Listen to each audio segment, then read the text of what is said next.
ఈ ఒక్క మొక్క మన ఇంటి ముందు ఉంటే ఎన్నో ఆరోగ్య సమస్యలకు పరిష్కార మార్గం లభిస్తుంది.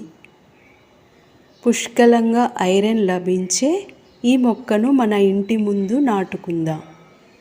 హలో అండి, అందరికీ నమస్కారం. మా ఇంటి ముందున్న పూల మొక్కల్లో మునగ మొక్కను నాటాను.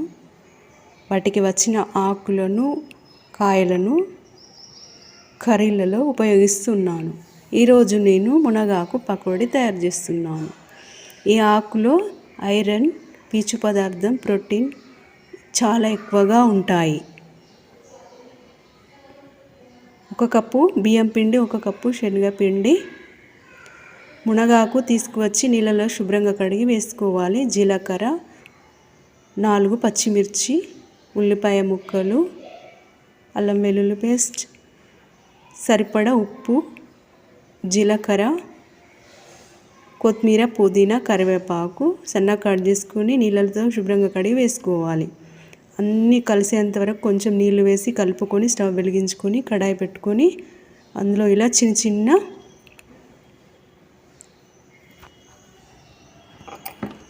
వడల్లా తయారు చేసి వేసుకోవాలి. మనం పకోడీలాగా తయారు చేసుకోవచ్చు, ఇలా వడల్లాగా తయారు చేసుకోవచ్చు, లేదా ఈ ఆకుతో పౌడర్ లాగా తయారు చేసుకొని కూడా మనం తినవచ్చు. మునగాకును తీసుకొని నీళ్ళతో శుభ్రంగా కడిగి నీడలో ఆరబెట్టి దాన్ని పౌడర్ తయారు చేసుకొని గాజు సీసాలో నిల్వ చేసుకోవాలి.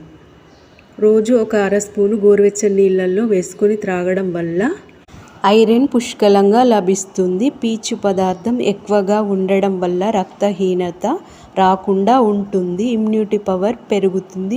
ప్రతి ఒక్కరి ఇంటి ముందు మొక్కలను నాటుకోండి, కాలుష్యాన్ని తగ్గించుకోండి, ఆరోగ్యాన్ని పెంచుకోండి.